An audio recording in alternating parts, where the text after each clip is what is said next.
Phumlani Majosi, the author of Lessons from Past Heroes. This is the Phumlani Majosi show on public policy. I hope you are having a great time wherever you are. Remember, I'm on X at Phumlani Majosi. I'm also on Facebook, Phumlani Majosi, my Facebook page.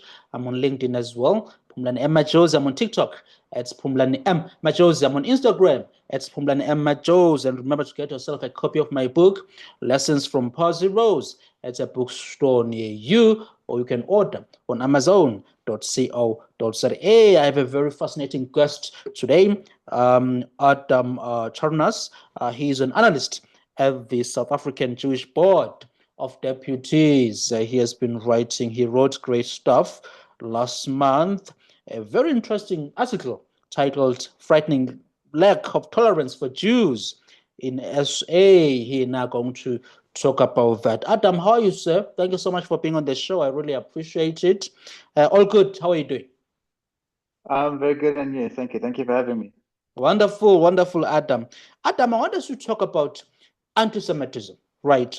In South Africa, how you see things where we are as a nation and as a build-up to our very important conversation. You wrote this very interesting piece last month, right?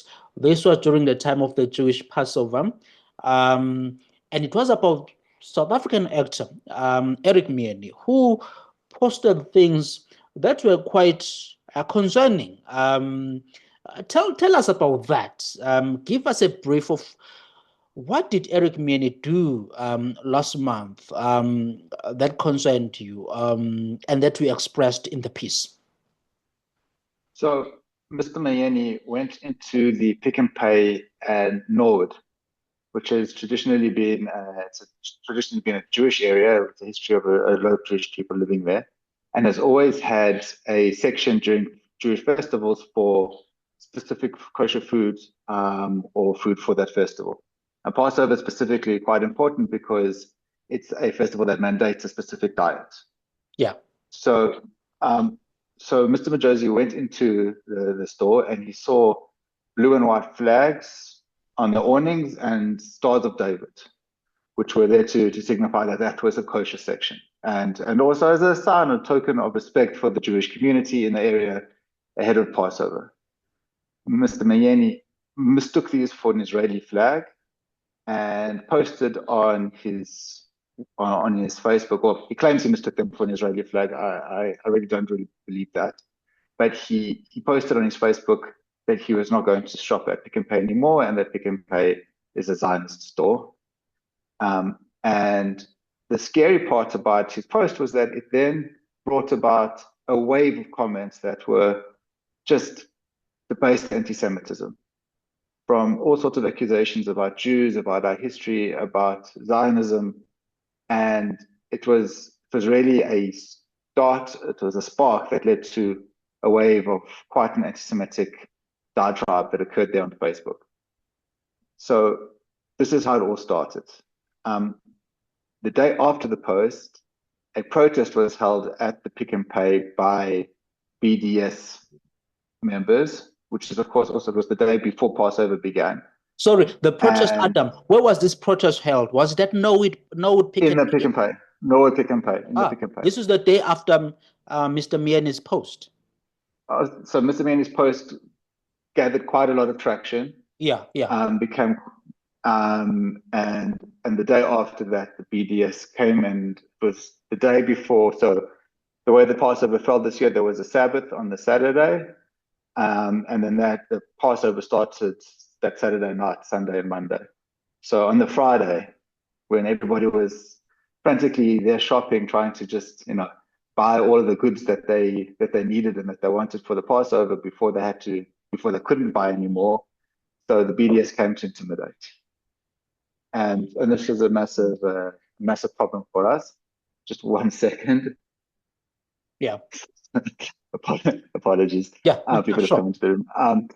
So this was really quite problematic because it was an attack, really, not just on.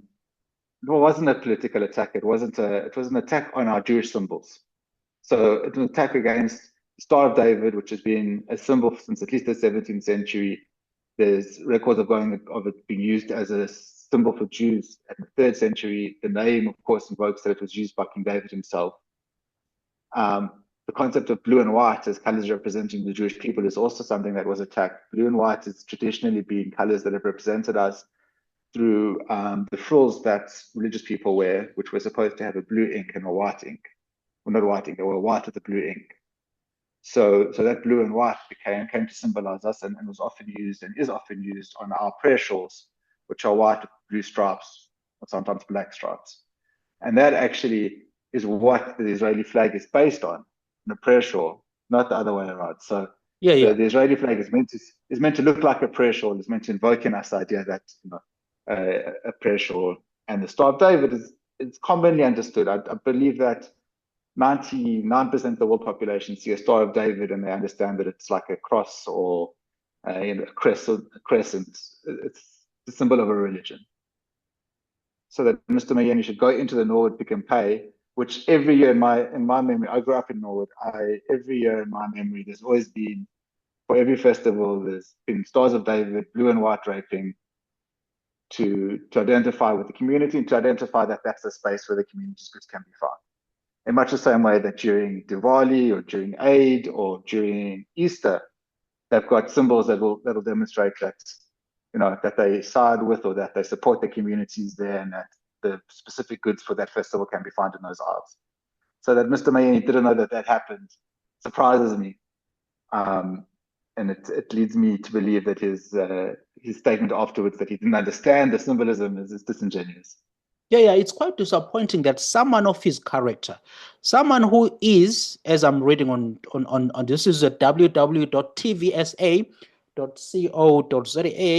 it says that Eric Mayeni is a South African writer, actor, radio, and television personality.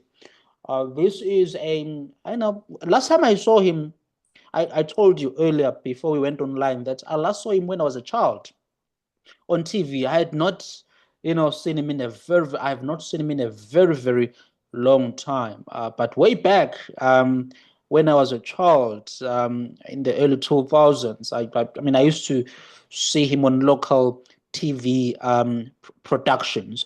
And for the audience who are watching my conversation with Adam, here's what Eric Mayeni wrote on his Facebook profile. This is the 8th of April last month. He says, I was at Pick and Pay the other day. This is it. This is Pick and Pay. I might never spend a cent of mine there again. There's a question mark at the end. And I saw that thing had a lot of traction, a lot of comments, a lot of likes. And, I'm just thinking, Adam, it seems that he acted without proper information, without proper knowledge of what these symbols stand for. Someone of his figure, a public figure, seems to be uninformed, right? What's going on here? Is this if someone like him is not uninformed, then what do we say about an ordinary person who just listens to them, normal news? Usual news is not as politically active as him when it comes to the issues of the Middle East or when it comes to the issue of Israel, Palestine. But I looked at his, Facebook profile, a lot of content that is very much pro-Palestine, and of course, and his very strong anti-Israel views. But what does this is concerning, right? That he acted on misinformation or lack of information or lack of knowledge. Or so he claims. I don't believe, look, it's a personal thing and I could be wrong. I don't believe that he didn't know. Everybody that shops at Norwood and most of the world population know that the Star of David is a symbol for the Jewish people. I believe if I showed you all the symbols of the religions, you'd identify the Star of David as representing Jewish faith.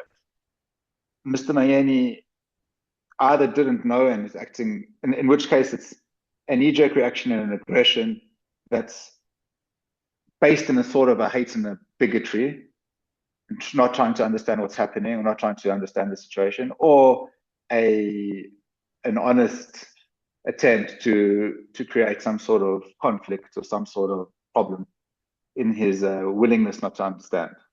It's the scary part for us is, firstly, it's an attack on our symbols, and it's an attack on our spaces, and it's an attack on our ability to be Jews in South Africa, to have our festivals recognized just as Diwali or Eid or Easter would be recognized.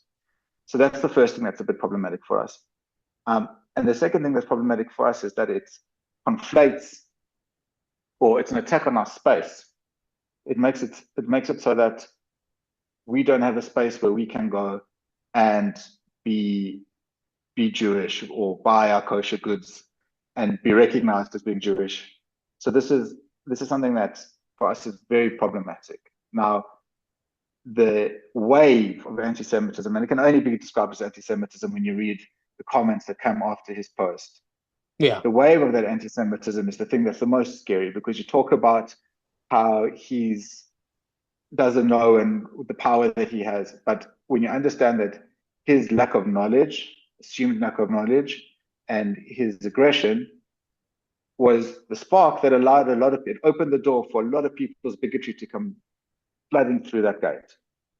And I'm very, very sorry to say that it was clearly nascent in people's minds, because it didn't take a lot. Yeah. Somebody said that it created, I read today, October 7th created a permission structure for anti-Semitism, which is to say that the attack on Zionism or the attack on Israel is something that's allowed anti-Semitism to flourish. And you can see that quite clearly in this post with Eric Mayeni. He inflamed it, he incited it, but it all came flooding through.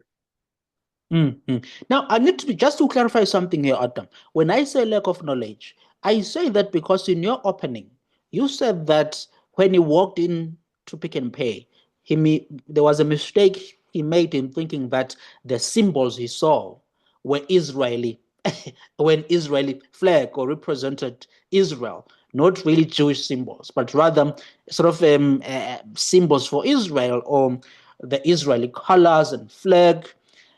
And you are saying that you don't think even that may have been, it may have not been a mistake from him. It's just this, dislike, hatred for Israel. Is that what we are saying here? That his claim is that he mistook the blue, whites, and the stars of David as an Israeli flag. We can choose to take him at his word, in which case, in which case his call for, or the statement that he's going to boycott and what he said is anyway a little bit problematic. It's anyway problematic, not a little bit problematic. It's problematic, and is anyway an affront on our rights. But the fact is, I don't believe that the majority of the world population would see Stars of David a day or 2 days before the Passover festival, which is our most well-known festival, and we can discuss that afterwards as well. But I don't believe that somebody, especially somebody from Norwood, who uses that Pick n Pay specifically, which is known to have a big Jewish population, is known to acknowledge the festivals, that he would suddenly have a problem with the Stars of David and think that they're an Israeli flag. So, do you think has he apologized? Has he apologized for his mistake? Do you think he will apologize to say, "Look, I made a mistake. It's not what I thought it was"? Did he apologize at all or retract his comments? To my knowledge, he said that he mistook the Stars of David and the blue and white for an Israeli flag, and he didn't understand that it was a symbol for the Jewish religion ahead of Passover. Now, Adam, let's talk about, because you touched on, you mentioned October 7, right? These are Israeli attacks by Hamas. I just want to hear from you. Have you seen the trends? Let's focus on our country for now, South Africa. Have you been seeing concerning rising anti-Semitic sort of, behavior, rhetoric in the country since then? Or are the trends maybe the same as they were before?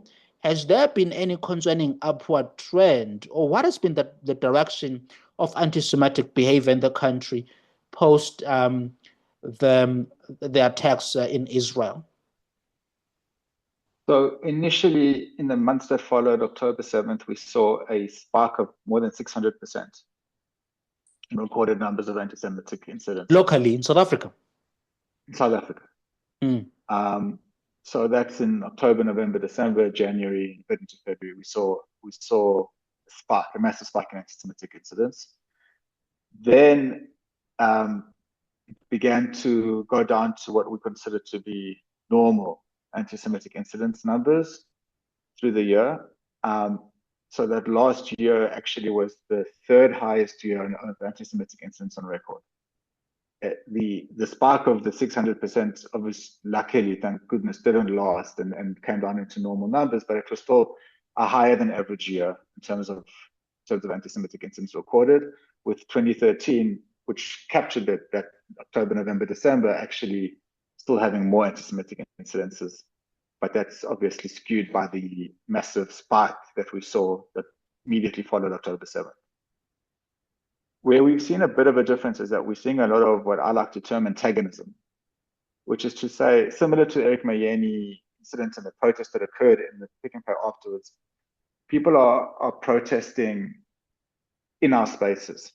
They're coming into it, they're protesting at Jewish locations, not at Zionist locations, not at Israel-linked locations. They're protesting at Jewish locations, and they're antagonizing in Jewish spaces. So we see things like people driving through Jewish neighborhoods with Palestinian flags.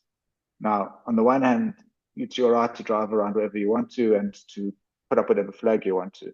But on the other hand, that's a step that's meant to antagonize the population. A protest at Pick and Pay the day before our Passover is meant to make us feel uncomfortable. It's an attack on our symbols, it's an attack on our religious rights and our constitutional rights and to Adam, practice our religion. Yeah, sorry to interject. That does not make sense to me, right? Why would you go and protest in a private area, right? If you have concerns, I have no issue with people who are saying, look, we support Palestine for whatever reasons. It's okay, you can protest that. It's your free speech.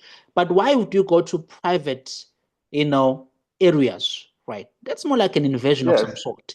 If you are complaining about our policy, or about certain governments around the world, how about you go and do it at the union buildings in Pretoria, right?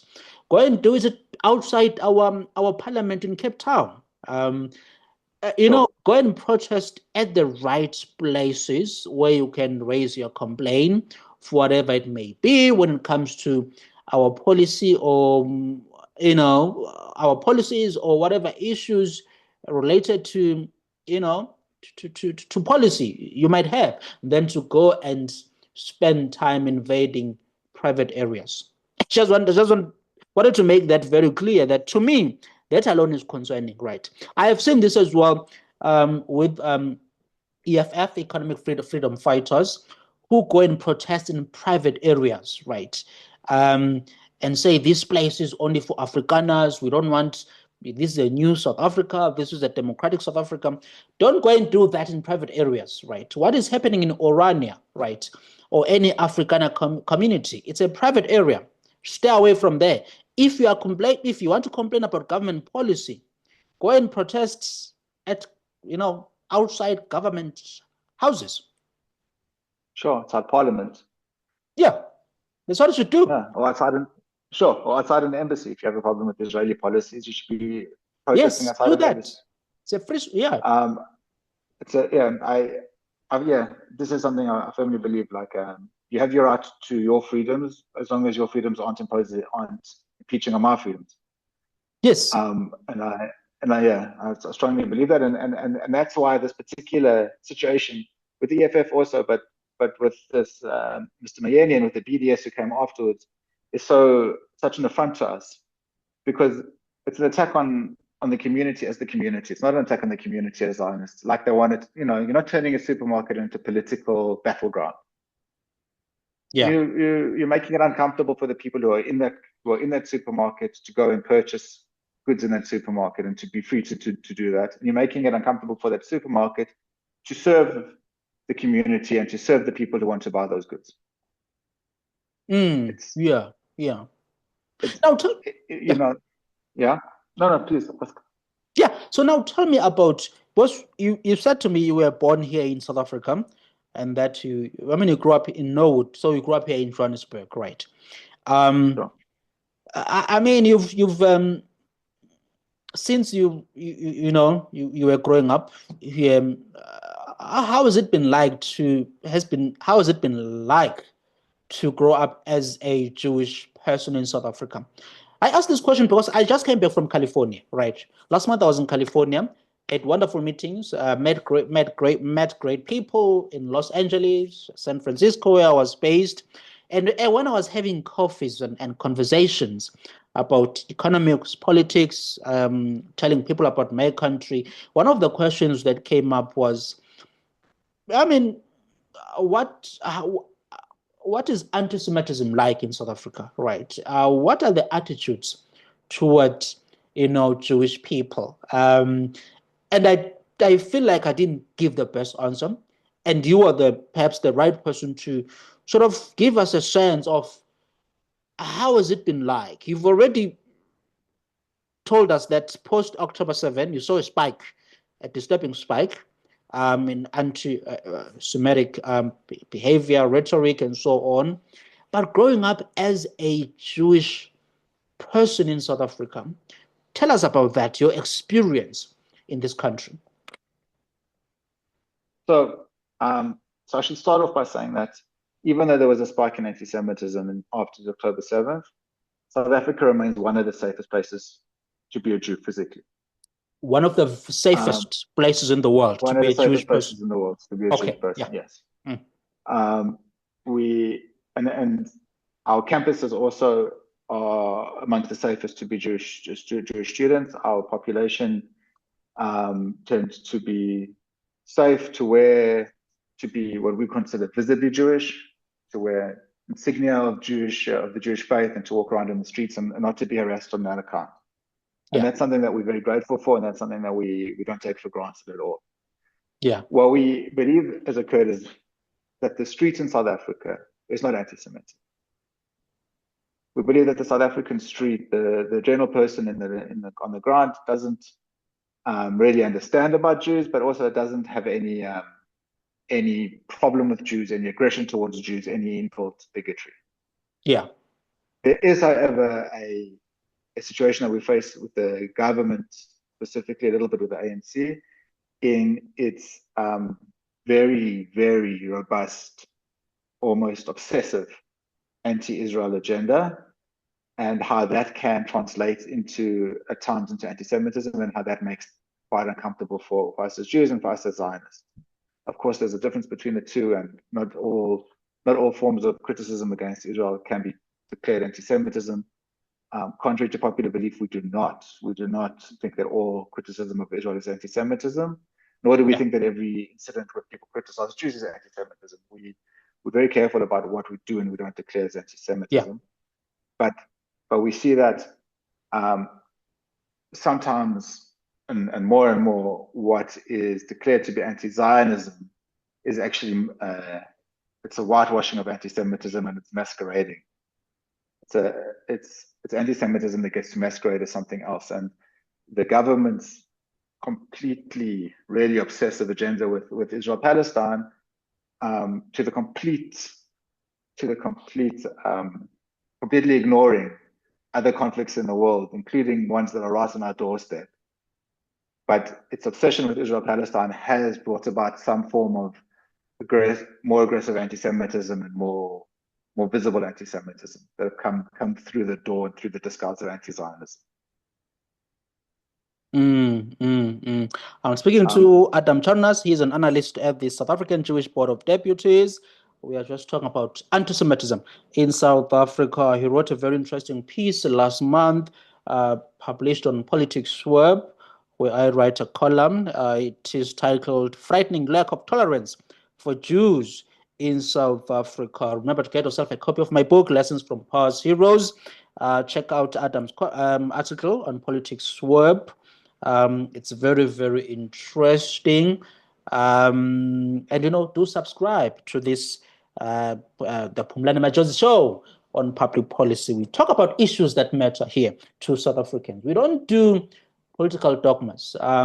We want to talk about the issues that are important to South Africans. Now, Adam, you write in your column, your last paragraph, it is heartbreaking that the concept of national unity is not shared by South Africans like me and some of the other commentators on this post, especially as we approach two of the major religious holidays for two of the Abrahamic religions.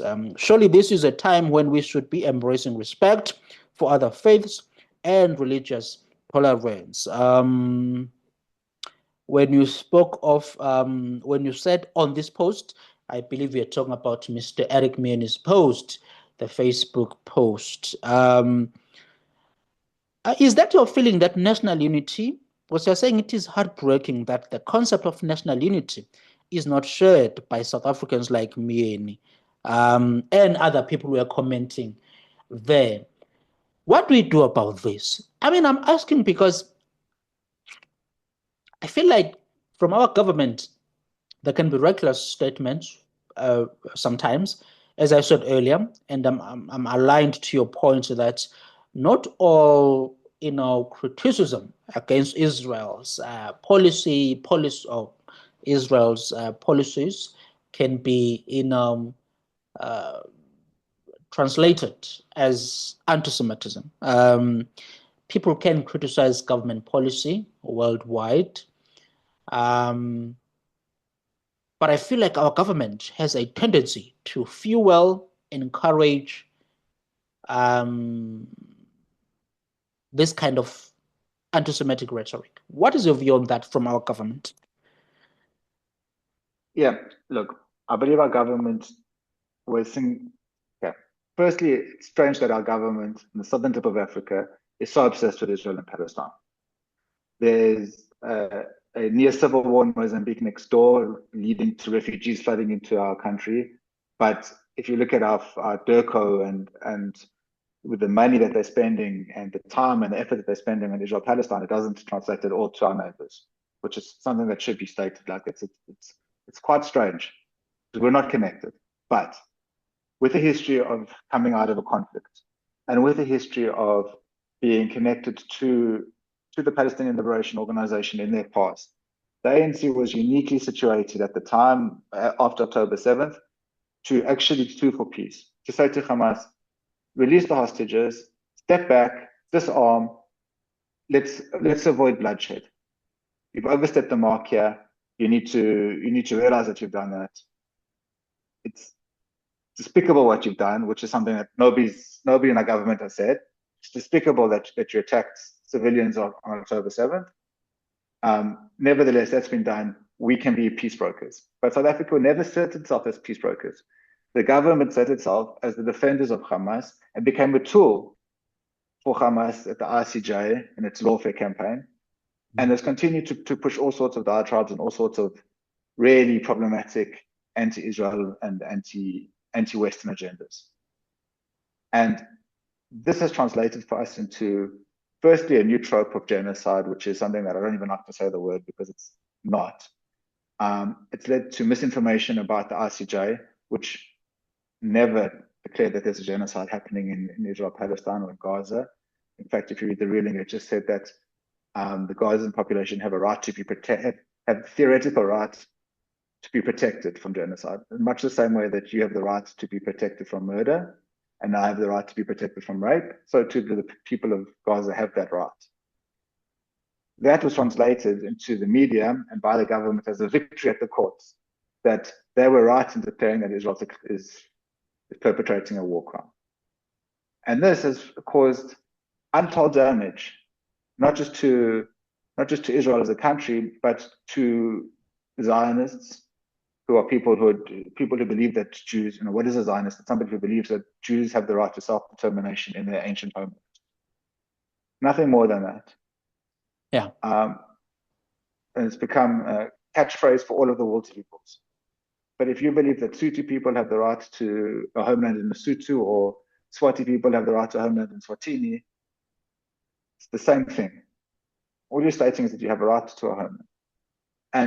And the diatribe and the aggression of the government, and it's, again, obsessive pursuit of Israel and of Zionism, but especially of Israel as a stand-in for all of the world's evils, has led to a worldwide trend, an upward trend in anti-Semitism worldwide. And that's not as a legitimate criticism of Israel. That's in the forwarding of a trope of a bloodthirsty Zionist, of a colonial Zionist, of an apartheid Israel, none of which is true. But in many of these cases, it's just the inference or just the statement that you're making it, so makes it true. And I read every day that if South Africa says that Israel's an apartheid state, then South Africa knows. But I believe that the majority of South Africans have no idea about Israel, have not seen the multiracial country, have not seen the various faith groups that encompass the government there, that are a part of the society there, and how it can't be, in my opinion, especially as Israel itself, can't be seen as an apartheid state. But South Africa, as a government, and South Africa have declared it as such, and so so it gets that label. And this is the damage. This is where the South African government has caused exceptional damage, not just onto Israel, but onto the Jewish people as a whole. Now, and it's yeah. So I always this question I'm going to ask you, I've asked it to other guests before when we discuss these issues, because I really want to get a sense of whether people think that there will be any changes under this coalition government. Because much of what we are saying has really been championed, spearheaded by the ANC, right, over the past 25 years or so of our democracy. Can the attitudes toward Israel when it comes to, or the Middle East, can there be change? Can we see change in this government of national unity, in this new coalition government that is 10 months old now? And in my view, nothing is changing. There's no change in direction when it comes to policy, both from a domestic perspective as well as from a foreign policy perspective as well. Things are the same as they were before the ANC lost its majority a year ago now, right? It will be May. It's May now. We'll say it's going to be 1 year since the ANC lost its majority. And can we see a new direction in terms of foreign policy, in terms of the attitudes and policy toward the Middle East, or the Middle East policy from this government of national unity? We hope so. We hope so. We prepared. We hope so. We prepared to work with the government, any government. We're not enemies of the South African government. The opposite, we see ourselves as partners. We hope that there'll be a change in policy direction. What is noticeable, though, is that one of the few government ministries that is ANC led from top to tail is DIRCO. It hasn't changed. There's no other party.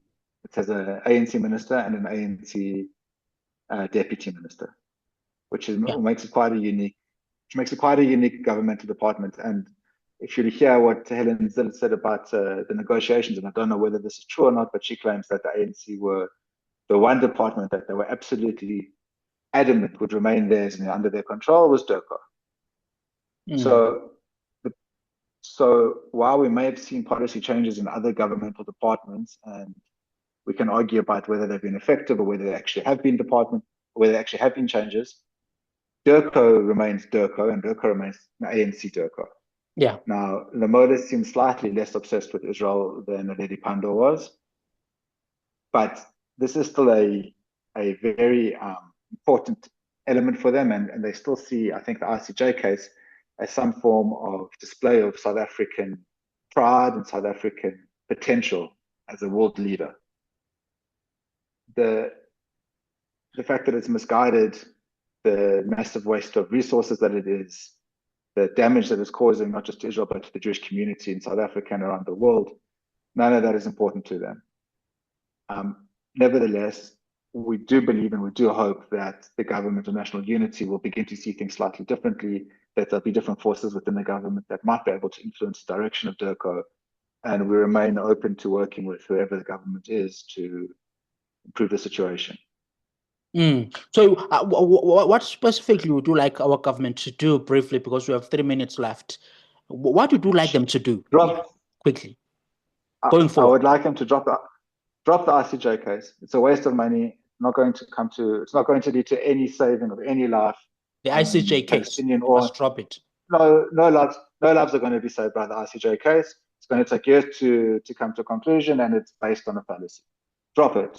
Admit that you've wasted the money. Admit that you wasted time. Drop the case. Work as a partner to peace. Put yourself in the middle. You have a relationship with Hamas, which you don't like to speak about, but we know you have a relationship with Hamas. You spoke to them on the phone after October 7th. You have a relationship as a leader or as an international country. Use that to broker peace. Save lives in Palestine, save lives in Israel by making peace. Put yourself in the middle as a peacemaker.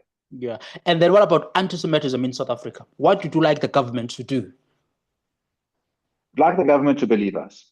There is anti-Semitism in South Africa, and it sparked after October 7th, and it is caused in part by some of your policies. We're the only population group who are told that our bigotry against us isn't really against us. But we know when it's bigotry and we know when it's anti-Semitism. Yeah. And when we say to you that there's an anti-Semitism, Mr. Lamoda said on the BBC that there isn't really anti-Semitism in South Africa, and Jews live amongst us as if we're some sort of foreign population body. We're not. We're generations in Africa. We're here since the 1800s. You can see behind me the famous South African Jews that have had a big impact on South Africa. We're part of the fabric of society, and we need to be treated as such, and we need to be believed when we say that there's anti-Semitism. Adam Charnas is an analyst at the South African Jewish Board of Deputies. We're just talking about anti-Semitism in South Africa. He wrote a very interesting article on Politics Web last month titled Frightening Lack of Tolerance for Jews in SA. I'm going to post the link to that article below in this conversation. And then, please, people should read that piece. It's very interesting. It's very informative. It's Phumlani Majozi. This is the Phumlani Majozi Show. Adam, wonderful to talk to you, sir. Thank you so much for the opportunity. Awesome stuff. It's Phumlani Majozi again. This is the Phumlani Majozi Show. Remember to subscribe to this show.